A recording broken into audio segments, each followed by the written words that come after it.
तमिलनाडु के तिरुवल्लुर में बड़ा रेल हादसा हुआ। मालगाड़ी में टकराई दरभंगा एक्सप्रेस। 2 बोगियों में लगी भीषण आग। मौके पर राहत बचाव का काम जारी। रेलवे के मुताबिक ट्रेन इंजन से लगे पार्सल वैन में लगी आग। हादसे में किसी के हताहत होने की खबर नहीं। टक्कर के बाद 12 से 13 बोगी पटरी से उतरे। रेलवे के मुताबिक लूप लाइन में खड़ी मालगाड़ी में दरभंगा एक्सप्रेस ने पीछे से मारी टक्कर। हादसा रात करीब 8:30 बजे हुआ। हैदराबाद में दुर्गा पंडाल में तोड़फोड़ का मामला। पुलिस ने एक आरोपी को किया गिरफ्तार। पुलिस ने मूर्ति स्थापित करने के लिए जिम्मेदार आयोजकों के खिलाफ मामला किया दर्ज। यूपी के मुजफ्फरनगर में बावरिया गैंग के गिरोह के साथ पुलिस की मुठभेड़ हो गई। 2 बदमाशों को पैर में गोली लगी। 2.5 लाख के आभूषण और नकदी बरामद हुई। मुजफ्फरनगर में नकाब पहनकर आए दबंगों ने किया ढाबे पर हमला। मालिक, मैनेजर, स्टाफ और ग्राहक को जमकर पीटा। कई लोग घायल हो गए। मारपीट की घटना सीसीटीवी कैमरे में कैद हुआ। नोएडा की एमआईटी यूनिवर्सिटी के बाहर फायरिंग हो गई। पुरानी रंजिश को लेकर छात्रों के 2 गुटों में फायरिंग हो गई। गोली लगने से घायल युवक को अस्पताल में भर्ती कराया गया। पुलिस मामले की जांच में जुटी हुई है। उत्तर प्रदेश के हापुड़ में बदमाशों ने युवक पर गोली चलाई। युवक को 2 गोली लगी। अस्पताल में भर्ती कराया गया। पूरी घटना सीसीटीवी कैमरे में कैद हो गई।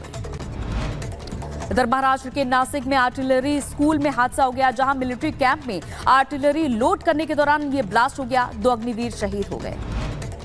उत्तर प्रदेश के मेरठ में भरभरा कर गिरा 150 साल पुराना जर्जर मकान। बाल बाल बच्ची सड़क से गुजरते मासूमों की जान। मकान गिरने की तस्वीरें सीसीटीवी कैमरे में कैद। ख्याल है पाकिस्तानी कौम को एहतजाज करके उसको रातों रात निकाल देना चाहिए जाकिर नाइक को। उसको तो मेरे ख्याल से जीते पड़ने चाहिए जो उसने अल्फाज बोले।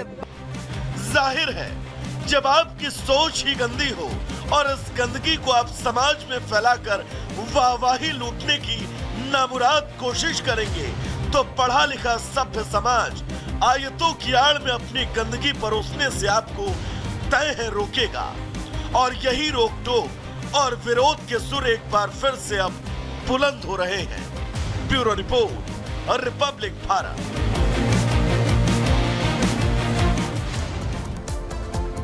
तो देखिए, जाकिर नाइक पाकिस्तान में मौजूद है। वहां से लगातार ऐसे बयान दे रहा है जिसे लेकर लोगों में गुस्सा देखने को मिल रहा है। अब तक जाकिर के जहरीले बोल क्या क्या रहे हैं वो जरा बता देते। देखिए, सभी धर्मों में इस्लाम सबसे बेहतर है ये कहा गया, और इसके अलावा इस्लामी देशों में दूसरे धर्म की पूजा गलत है ये कहा गया जाकिर नाइक की तरफ से। पश्चिमी देश अपनी माँ बेटियों को बेच रहे हैं। समलैंगिकों की हत्या कर दी जानी चाहिए। ये देखिए ऐसे बयान दिए जा रहे हैं जाकिर की तरफ से। फिदायनी हमले गलत नहीं है। इसके अलावा उन्होंने कहा कि ओसामा बिन लादेन आतंकी नहीं है। भारत पाक में इस्लामी हुकूमत होगी।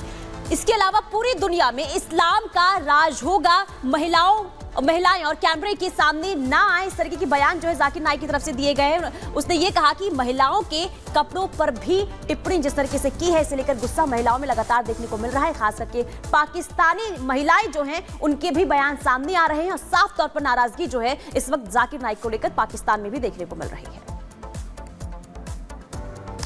और चलिए अब आगे बढ़ते हैं और बात करते हैं मिडिल ईस्ट में फैले तनाव के बारे में, क्योंकि मिडिल ईस्ट में जंग कोई भी रुख ले सकती है। क्योंकि इजराइल के हमले से पहले ईरान चौकन्ना हो गया है और अपने एक साथी को भी खोज लिया है। अब ये तो तय नहीं है कि ईरान का ये साथी उसकी कितनी मदद कर पाएगा, लेकिन ये जरूर समझा जा सकता है कि अगर उस साथी ने ईरान की मदद की तो परिणाम विनाशकारी हो सकते हैं। रिपोर्ट से समझिए।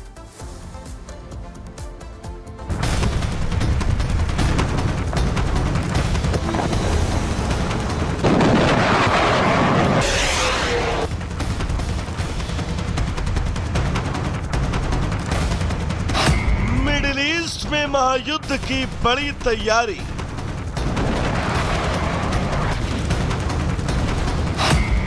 ईरान, इजराइल एक दूसरे पर भारी।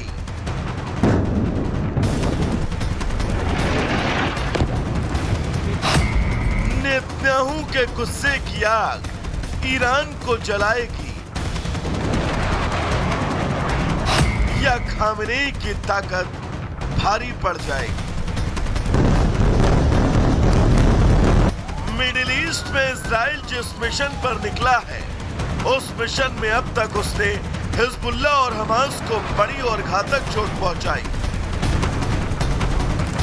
लेकिन ईरान के मिसाइलों के हमलों का जवाब अब तक उसने नहीं दिया। हालांकि अब तक जो खबरें आई हैं वो यही कहती हैं कि इजराइल ने अपनी ओर से तैयारी कर ली है लेकिन वो सही वक्त और सही मौके के इंतजार में। अब इस मौके के इंतजार में इजराइल कुछ ज्यादा ही देर कर रहा है और इस देरी का फायदा उठाने में ईरान जरा सी भी देर नहीं कर रहा। खबर है कि इजराइल ईरान के ऊर्जा संयंत्रों को निशाना बनाना चाहता है, लेकिन ईरान का कहना है कि वो अपनी रक्षा करने और जवाबी कार्रवाई के लिए तैयार है और ईरान की मदद के लिए रूस उसका साथ दे सकता है। शुक्रवार को तुर्कमेनिस्तान में ईरान के राष्ट्रपति और रूस के राष्ट्रपति की मुलाकात हुई। मुलाकात में मिडिल ईस्ट की स्थिति को लेकर चर्चा हुई। मुलाकात के बाद रूस के राष्ट्रपति पुतिन ने ईरान के राष्ट्रपति को रूस आने का न्योता भेजा। अब अगर ईरान की मदद के लिए रूस आता है तो मिडिल ईस्ट में इजराइल चारों ओर से घिर सकता है, क्योंकि यमन से लेकर फिलिस्तीन और लेबनान तक वो पहले ही जंग की आग में जल रहा है और ईरान की ओर खुलने वाला नया मोर्चा उसके लिए नुकसानदायक हो सकता है। उधर ईरान के तेवर देखकर हिजबुल्लाह भी अपनी ताकत दिखाने का कोई मौका नहीं छोड़ रहा। शुक्रवार को हिजबुल्लाह ने इजराइल पर करीब 100 रॉकेट दागे। दबाव में इजराइल ने भी जबरदस्त हमला बोला। हालांकि हमले के बाद दोनों ही देशों ने इस बात से इनकार किया कि इसमें उनको कोई नुकसान हुआ है। जमीनी लड़ाई के साथ ही इन दो देशों के बीच एक वीडियो वॉर भी जारी है। इजराइल के वीडियो के जवाब में हिजबुल्लाह ने भी वीडियो जारी कर यह दिखाने की कोशिश की कि वह इजराइल के खिलाफ ऑपरेशन चला रहा है। ऑपरेशन गाजा के समय इजराइल ने भी हमास के एक ठिकाने को उड़ाने का वीडियो जारी किया। लेबनान में भी आईडीएफ कुछ ऐसा ही कर रहा है।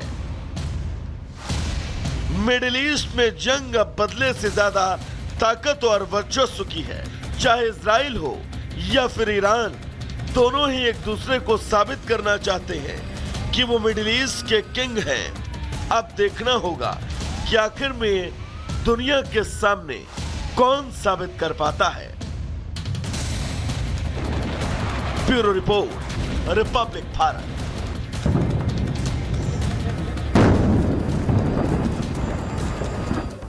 अब सवाल यह है कि ईरान का वो अगला साथी होने कौन वाला है। रूस और ईरान अगर साथ आ गए तो क्या होगा परिणाम, वो हम आपको ग्राफिक्स के माध्यम से बता रहे हैं। लेकिन यह भी समझिए कि ईरान और रूस 200 साल तक एक दूसरे के धुर विरोधी भी रहे हैं। ईरान के रुहुल्लाह खुमैनी सोवियत संघ को पसंद नहीं करते थे। 1990 के दशक में ईरान और रूस के बीच संबंध सुधरे कहीं हद तक, और इसके बाद रूस ने ईरान को ज्यादातर सैन्य हार्डवेयर मुहैया कराए। अब टैंक, बख्तरबंद वाहन, एंटी टैंक मिसाइल, लड़ाकू विमान, हेलीकॉप्टर और मिसाइल भी दी गई। 1999 में पुतिन की सत्ता आई और उसके बाद रूस और ईरान के साथ संबंध और बेहतर हुए। अब 2005 में रूस ईरान के बीच $1 बिलियन के हथियार का सौदा भी हुआ। अब इसके आगे देखिए, 2016 में हथियार और हार्डवेयर पर $10 बिलियन का समझौता हुआ है। तो ये आपने स्थिति समझी कि अब ईरान का जो नया साथी है वो कौन हो सकता है। फिलहाल अब चलिए रुक करते हैं 2 मिनट में भारत का।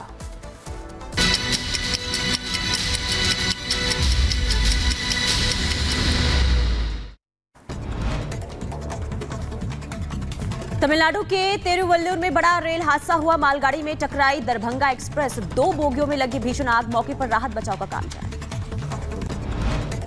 रेलवे के मुताबिक ट्रेन इंजन से लगे पार्सल वैन में लगी आग। हादसे में किसी के हताहत होने की खबर नहीं। टक्कर के बाद 12 से 13 बोगी पटरी से उतरे। रेलवे के मुताबिक लूप लाइन में खड़ी मालगाड़ी में दरभंगा एक्सप्रेस ने पीछे से मारी टक्कर। हादसा रात करीब 8:30 बजे हुआ। हैदराबाद में दुर्गा पंडाल में तोड़फोड़ का मामला। पुलिस ने एक आरोपी को किया गिरफ्तार। पुलिस ने मूर्ति स्थापित करने के लिए जिम्मेदार आयोजकों के खिलाफ मामला किया है।